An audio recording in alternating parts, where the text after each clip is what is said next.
السلام علیکم۔ ایک شخص کے ہاں صرف بیٹیاں تھیں۔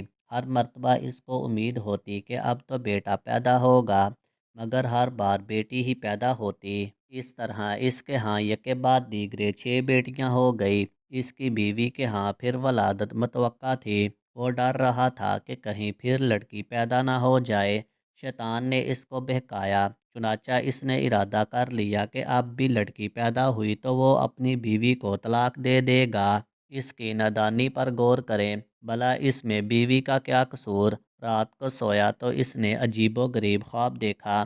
اس نے دیکھا کہ قیامت برپا ہو چکی ہے۔ اس کے گناہ بہت زیادہ ہیں، جن کے سبب اس پر جہنم واجب ہو چکی ہے۔ لہٰذا فرشتوں نے اس کو پکڑا اور جہنم کی طرف لے گئے۔ پہلے دروازے پر گئے تو دیکھا کہ اس کی ایک بیٹی وہاں کھڑی تھی، جس نے اسے جہنم میں جانے سے روک دیا۔ فرشتے اسے لے کر دوسرے دروازے پر چلے گئے۔ وہاں اس کی دوسری بیٹی کھڑی تھی، وہ اس کے لیے آڑ بن گئی۔ اب وہ تیسرے دروازے پر اسے لے گئے۔ وہاں تیسری بیٹی کھڑی تھی، جو رکاوٹ بن گئی۔ اس طرح فرشتے جس دروازے پر اس کو لے کر جاتے، وہاں اس کی ایک بیٹی کھڑی ہوتی، جو اس کا دفاع کرتی اور جہنم میں جانے سے روک دیتی۔ غرض یہ کہ فرشتے اسے جہنم کے 6 دروازوں پر لے کر گئے، مگر ہر دروازے پر اس کی کوئی نہ کوئی بیٹی رکاوٹ بنتی چلی گئی۔ اب 7واں دروازہ باقی تھا۔ فرشتے اس کو لے کر اس دروازے کی طرف چل دیے۔ اس پر گھبراہٹ طاری ہوئی کہ اس دروازے پر میرے لیے رکاوٹ کون بنے گا۔ اسے معلوم ہو گیا کہ جو نیت اس نے کی تھی غلط تھی۔ وہ شیطان کے بہکاوے میں آ گیا تھا۔ انتہائی پریشانی اور خوف و دہشت کے عالم میں اس کی آنکھ کھل گئی اور اس نے اللہ رب العزت کے حضور اپنے ہاتھوں کو بلند کیا اور دعا کی، اللہم ارزقنا ثاباتا، اے اللہ مجھے 7ویں بیٹی عطا فرما۔ اس لیے جن لوگوں کو اللہ رب العزت پر ایمان ہے، انہیں لڑکیوں کی پیدائش پر رنجیدہ خاطر ہونے کی بجائے خوش ہونا چاہیے۔ ایمان کی کمزوری کے سبب جن بدعقیدہ لوگوں کا یہ تصور بن چکا ہے کہ لڑکیوں کی پیدائش کا سبب ان کی بیویاں ہیں، یہ سراسر غلط ہے۔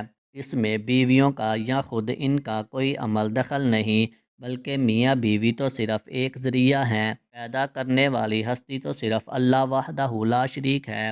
اسی صورت میں ہر مسلمان پر واجب ہے اللہ تعالیٰ کی قضاء و قدر پر راضی ہو۔ اللہ تعالیٰ نے سورہ شورى میں ارشاد فرمایا ہے، للہ ملک السماوات والارض یخلق ما یشاء یہب لمن یشاء اناثا ویہب لمن یشاء الذکور او یزوجہم ذکرانا واناثا ویجعل من یشاء عقیما انہ علیم قدیر۔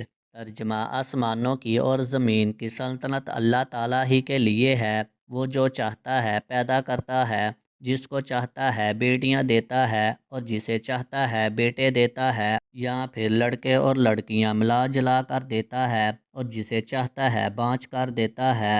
وہ بڑے علم والا اور کامل قدرت والا ہے۔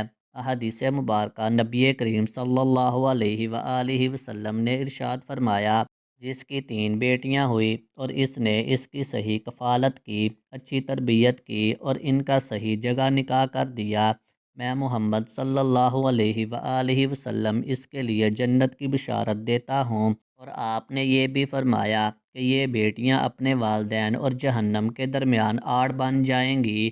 اللہ تعالیٰ سب کی بیٹیوں کے نصیب اچھے کرے اور تمام بے اولادوں کو اولاد جیسی نعمت سے نوازے، آمین۔ ویڈیو اچھی لگی ہو تو ویڈیو کو لائک کریں، شیئر کریں اور مزید اچھی ویڈیو دیکھنے کے لیے میرے چینل کو سبسکرائب کریں۔